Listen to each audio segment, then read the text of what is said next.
are now, to have been able to serve as second gentleman with him as our president, Dr. Biden as our first lady. Unbelievable. And now I get to support my wife, Kamala Harris, running for president of the United States.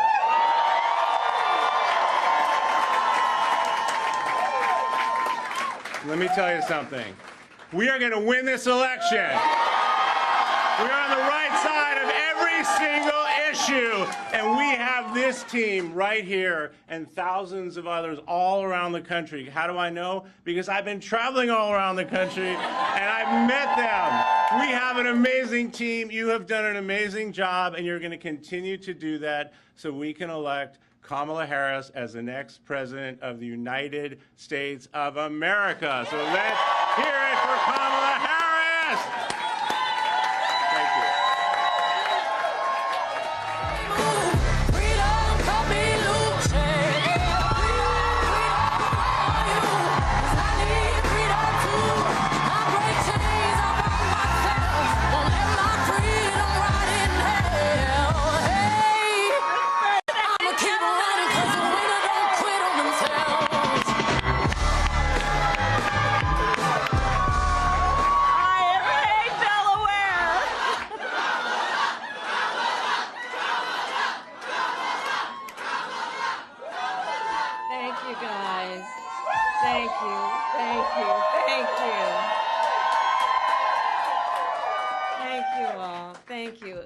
Can we just give it up again for my husband?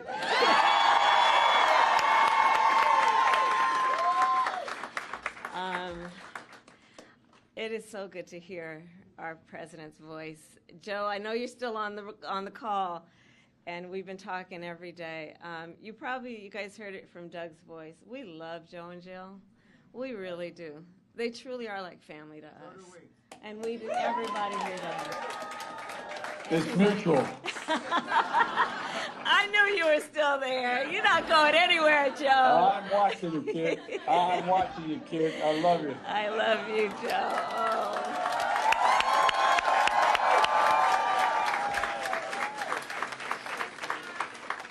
So, Joe, I'm going to recognize some of the electeds who are here, and then I'm going to get back to you. Hold on a second. So let me please, acknowledge some extraordinary national leaders who are also dear friends, both to the president and to me. Governor John Carney, where are you? There you are.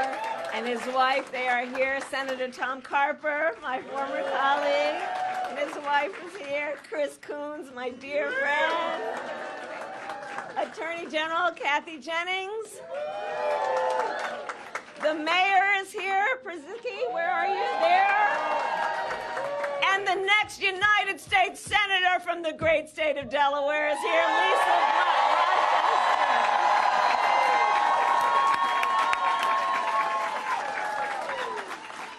And I know everyone here has seen these elected leaders in this very campaign office on a regular basis.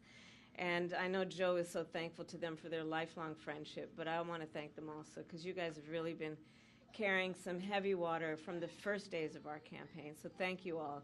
This truly is a Delaware family. Thank you. I want to thank Jen O'Malley Dillon. Where is she, Jen? I'm going to talk about her in a minute. Julie Chavez Rodriguez. Sheila Nix. There you are. And the entire team that is here. I want to thank all of you and those who are joining from offices across our nation. So Doug and I wanted to stop by today to thank everybody and to express just what we know to be true. You all have been working so hard. The people in this office have been working so hard. And you have given so much of yourselves, long days and nights, what you are sacrificing in terms of the time you could be spending with other friends and other family. And you're giving yourselves to our country because you love our country and you love Joe and you love me, and we know that. And so today, just right after Joe made his announcement, it was important for me to continue with his role of leadership in this office, of like him, who has said for many, many, many months, and I say it today, thank you all so very much for what you are doing and what you will continue to do. So let's applaud the team.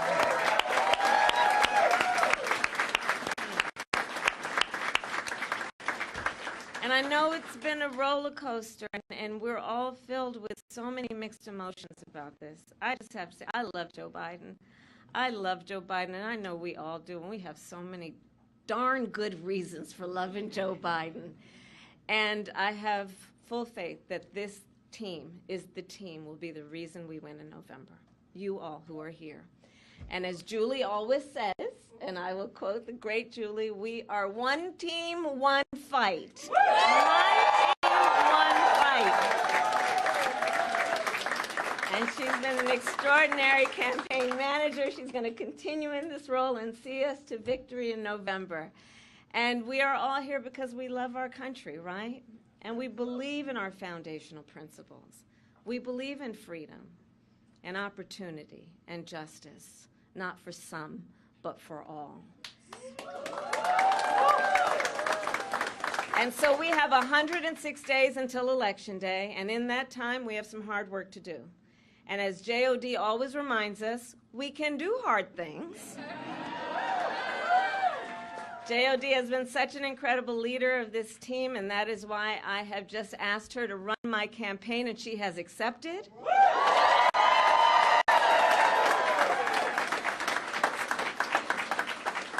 And so over the next 106 days, we are going to take our case to the American people, and we are going to win. We are going to win. And so now I'm getting back to you, Joe. I will tell you, it has been one of the greatest honors of my life, truly, to serve as Vice President to our President, Joe Biden. Joe's legacy of accomplishment, just over a lifetime, but just over the last 3.5 years, is unmatched in modern history. In one term, he has already surpassed the legacy of most presidents who served 2 terms in office. Think about it. And I know everyone here in the campaign, we know. But if we don't know, we got a problem. But I'm going to repeat some for those who might be guests at the moment. Joe got the COVID-19 pandemic under control. Remember those days? He has created more than 15 million new jobs.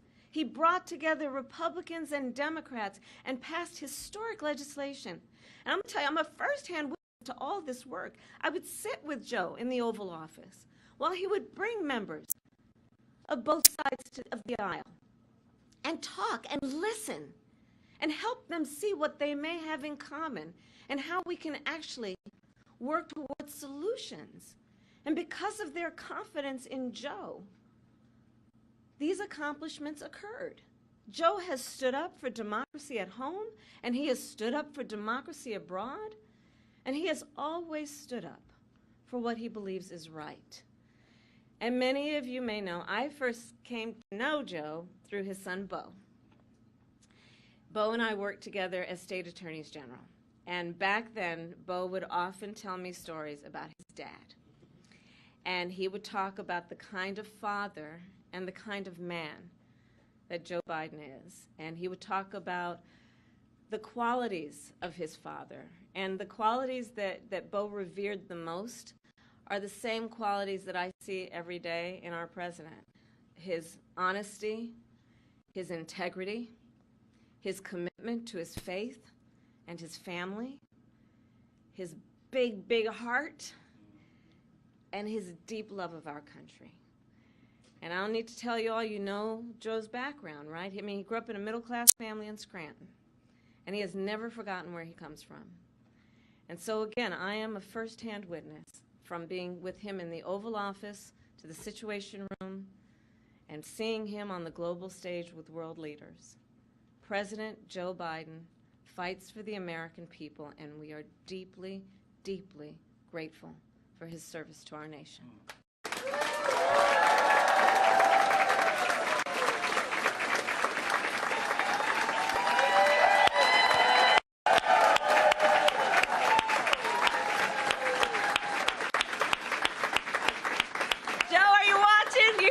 clapping?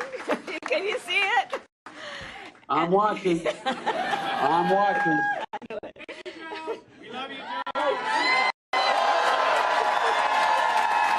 You're the best, kid. And let us be very clear, Joe is not done. Far from it. He knows there is still more work to do, and our nation will continue to praise his bold and visionary leadership as president. Thank you, Joe. Thank you. And it is my great honor to have Joe's endorsement in this race. You sure do. And it is my intention to go out and earn this nomination and to win.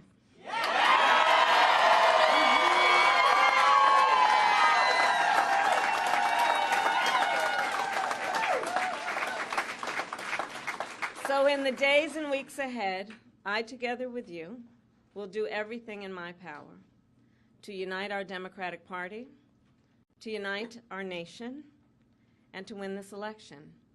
You know, as many of you know, before I was elected as Vice President, before I was elected as United States Senator, I was the elected Attorney General, as I've mentioned, of California, and before that I was a courtroom prosecutor. In those roles, I took on perpetrators of all kinds.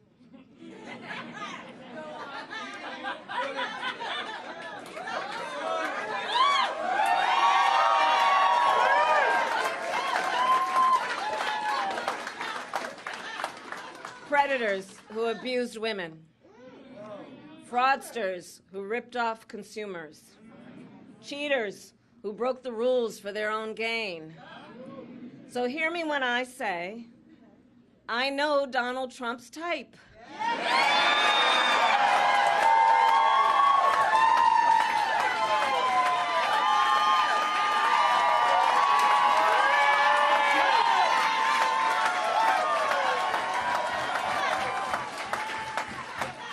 And in this campaign, I will proudly put my record against his.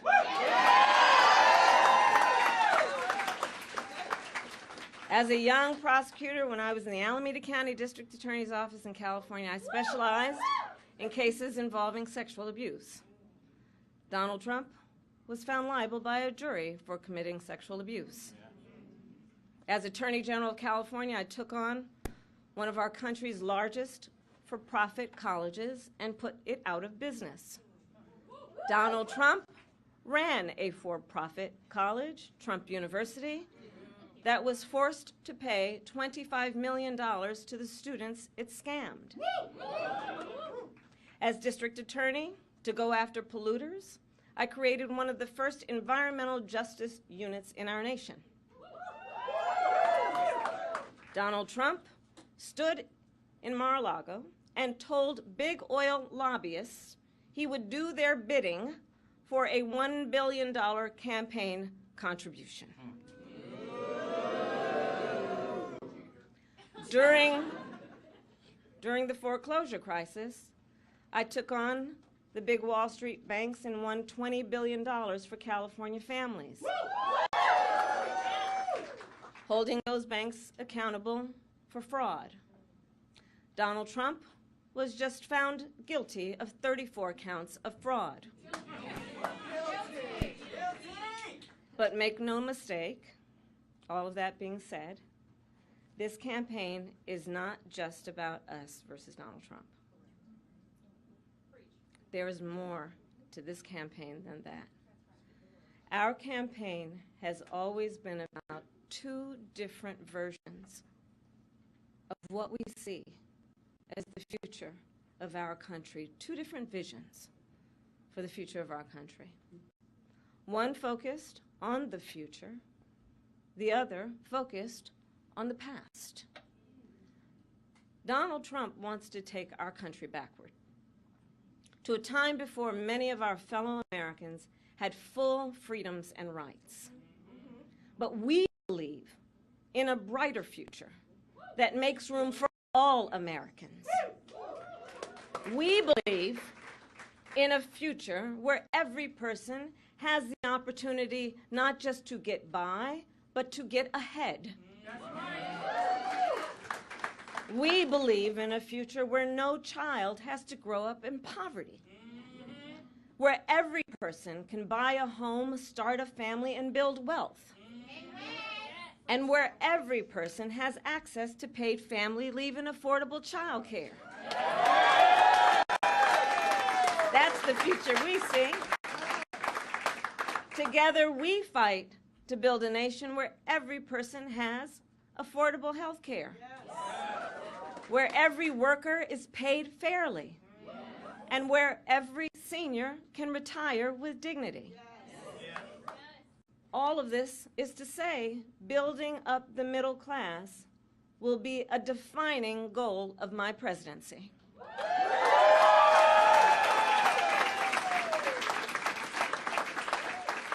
Because we here know when our middle class is strong, America is strong. And we know that's not the future Donald Trump is fighting for. He and his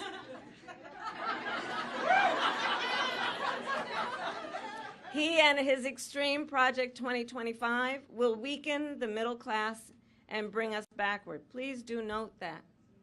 Back to the failed trickle-down policies that gave huge tax breaks to billionaires and big corporations and made working families pay the cost. Back to policies that put Social Security and Medicare on the chopping block. Back to policies that treat health care as only a privilege for the wealthy instead of what we all know it should be, which is a right for every American. America has tried these economic policies before. They do not lead to prosperity. They lead to inequity and economic injustice. And we are not going back. We are not going back.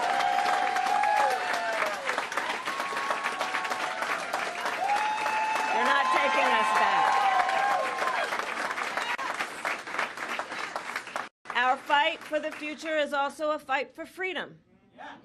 Generations of Americans before us have led the fight for freedom, from our founders to our framers, to the abolitionists and the suffragettes, to the freedom riders and farm workers. And now I say, team, the baton is in our hands.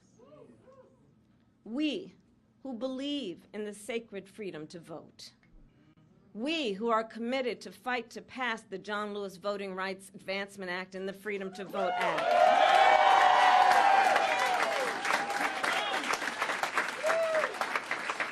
We who believe in the freedom to live safe from gun violence, and that's why we will work to pass universal background checks, red flag laws, and an assault weapons ban.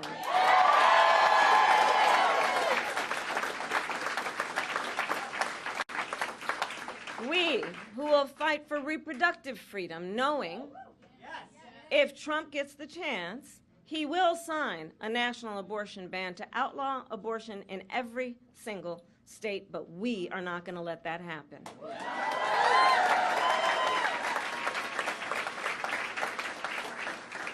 It is this team here that is going to help in this November to elect a majority of members of the United States Congress who agree the government should not be telling a woman what to do with her body.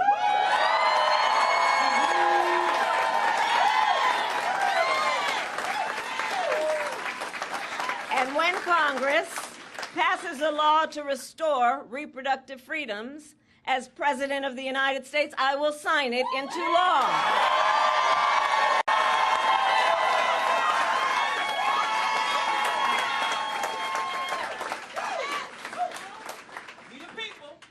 Indeed, we the people. So ultimately, to all the friends here, I say, in this election, we know we each face a question: what kind of country do we want to live in? A country of freedom, compassion, and rule of law? Yes! Or a country of chaos, fear, and hate? No. You all are here because you as leaders know we each, including our neighbors and our friends and our family, we each as Americans have the power to answer that question. That's the beauty of it. the power of the people? We each have the ability to answer that question. So in the next 106 days, we have work to do. We have doors to knock on. We have people to talk to. We have phone calls to make. And we have an election to win. So, are you ready to get to work? Do we believe in freedom? Do we believe in opportunity? Do we believe in the promise of America? And are we willing to fight for it? And when we fight, we win. God bless you all, and God bless the United States of America and Joe Biden.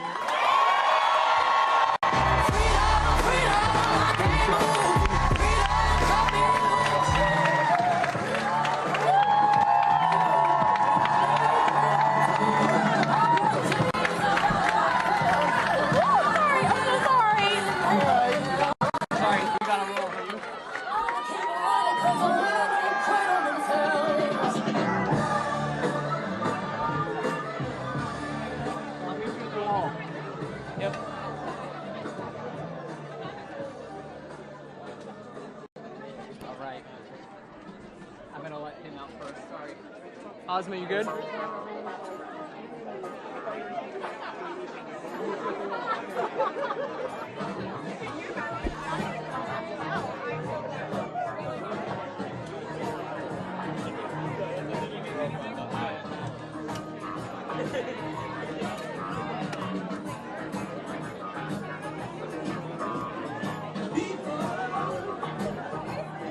Keep on